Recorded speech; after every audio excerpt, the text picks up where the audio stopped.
You better know your place, because my son will never marry a black woman." The words dropped like a plate smashing on tile. Not loud, not shouted, just said with a smooth smile that made it worse. The dining room stayed polite. Eyes slid away. Zora James felt that old, familiar message press into her chest. They will watch you bleed as long as you bleed quietly. Eli Park sat beside her, shoulders squared, suit crisp, face calm in the way people get when they are. Holding back a storm, his mother's hand still gripped his wrist like he was 12, and she could steer him. Zora looked at that grip and understood the truth in one breath. This was not about love. This was about ownership. Zora stood up without a shake. No speech. No pleading. No explaining her humanity like it needed proof. She simply looked at Mrs. Park and let her voice land clean and steady. "I came here because I love your son. Did not come here to be measured like a mistake." Mrs. Park's smile tightened. "Respect is earned." Zora nodded once, like she was closing a file in her mind. "Then you should learn what it costs when you refuse to give it." Eli rose, slow, controlled, as if he refused to let his mother turn this into a scene she could twist later. His voice was low, cutting in its calm. "If you cannot respect her, you do not get access to me." The room shifted. Someone coughed. Someone stared at their plate like it was suddenly fascinating. Mrs. Park laughed softly, kind of laugh meant to shrink them. "You will come back. All sons come back." Eli did not argue. He did not beg, did not perform for the audience. He took Zora's hand and walked out like the decision had already been made in his bones. Outside, cold air hit Zora's face, and the night smelled like rain and car exhaust. Her hand started shaking only after the door shut. Her body still reacted like this. She hated that she had to be strong in rooms where other people got to be careless. Eli's thumb pressed gently against her knuckles. "You will never have to sit through that again," he said. "Not in my life," Zora had heard pretty promises before, but this was different. Eli's promise was not loud. It was action shaped like a sentence. Days turned into weeks. Mrs. Park called. Eli did not answer. Gifts arrived. Eli returned them unopened. Family events happened without him. Zora watched the costs stack up, and guilt tried to crawl into her, throat like smoke.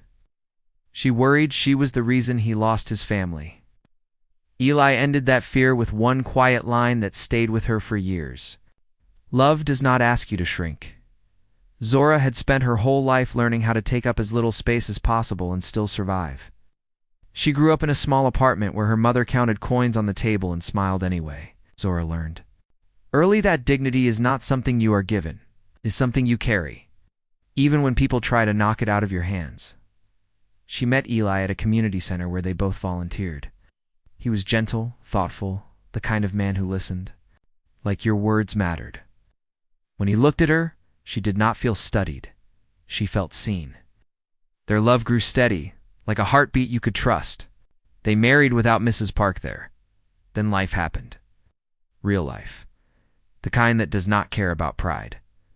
Zora and Eli built a home full of warm routines and soft laughter. They had twins, a boy and a girl, 2 little storms with bright eyes, and endless questions. The girl had Zora's curls and stubborn chin. The boy had Eli's dimples and calm stare. Their house filled with toys, tiny shoes by the door, and drawings taped to the fridge like trophies. Sometimes, late at night, Zora would stand in the hallway and listen to the twins' breathing. She would think about how easy it would be to poison a child with hatred, how quickly rejection turns into a scar. She swore silently that her children would never feel like they needed to earn their right to exist. 6 years passed without a word from Mrs. Park, then one rainy Tuesday. The pass showed up at their door. Zora opened it and saw Mrs. Park standing under a black umbrella, rain dotting her coat, hair now streaked with gray. She looked smaller than Zora remembered.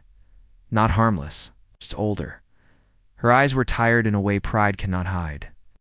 "I need to see my son," Mrs. Park said, voice thin. Zora didn't step aside. A bounder, she kept the doorway firm, a boundary made of bone. "What changed?" Mrs. Park's throat worked like she was swallowing something sharp. My husband is gone. The words landed heavy. Zora felt the complicated weight of it. Grief is grief, even when it lives in a person who once hurt you. But grief does not erase accountability. It does not clean the past by itself. Eli appeared behind Zora and the air changed. His face tightened when he saw his mother. He didn't smile. He didn't soften. He simply stood there, the man he had become. Mrs. Park's eyes flicked past them into the house, as if she could feel the warmth she had refused for years. I heard you have children, she said quickly. I want to meet them. Eli's voice stayed calm, and that calm hit harder than shouting. You chose 6 years of silence. Mrs. Park's lips trembled. I was wrong. Zora watched that admission closely. Some apologies are just doors people want you to open. Some are real. She didn't know which this was yet. Eli asked the question that mattered. Why now? Mrs. Park's shoulders sagged. "'Cause I lost him," she whispered, "and I realized I might lose you forever. And I cannot live with that." Eli's eyes narrowed. "You lived with it before." Mrs. Park looked at Zora, really looked at her, as if seeing a full person was a skill she had avoided learning. "I thought I was protecting my family," she said, "but I was protecting my pride.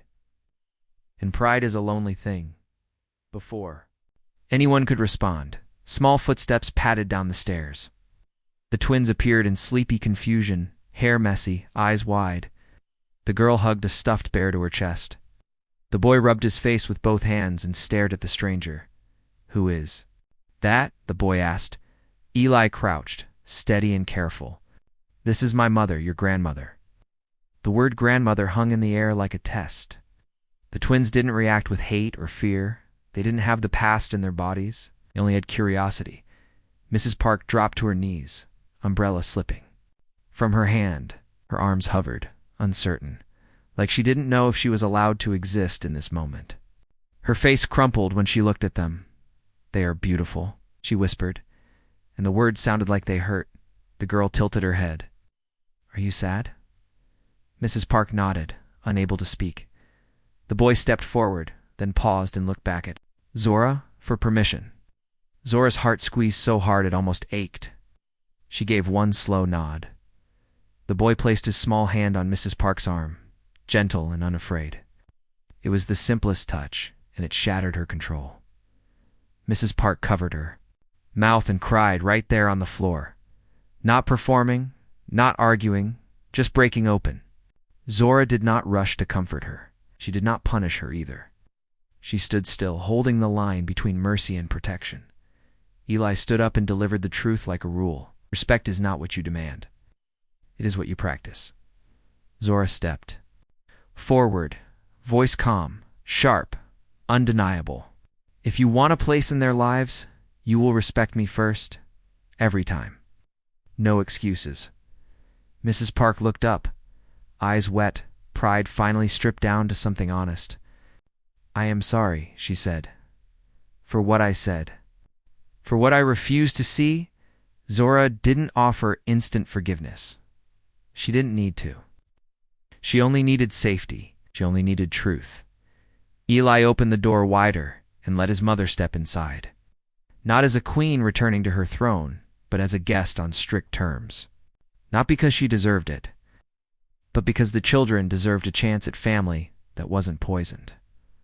Over the next weeks, Mrs. Park showed up differently. No speeches, no control. She asked before hugging. She listened when Zora spoke. Learned the twins' routines. She apologized with behavior. The only apology that counts. One day, at a school performance, the twins sang with their class. Parents smiled, phones raised, pride filling the room. Zora sat in the front row with Eli. Mrs. Park sat beside them, hands folded, eyes shining. When the children finished, they ran to Zora first, then Eli, then Mrs. Park, like love had an order. And boundaries were part of it. Mrs. Park turned to Zora, voice trembling, finally humble. "Thank you for not letting my ignorance become their burden." Zora looked at her and answered with the kind of truth that stays in a person's bones. A family is not proven by blood. It is proven by how you treat the ones you could have chosen. To ignore, Mrs. Park nodded, tears falling again, but this time they didn't feel like pressure.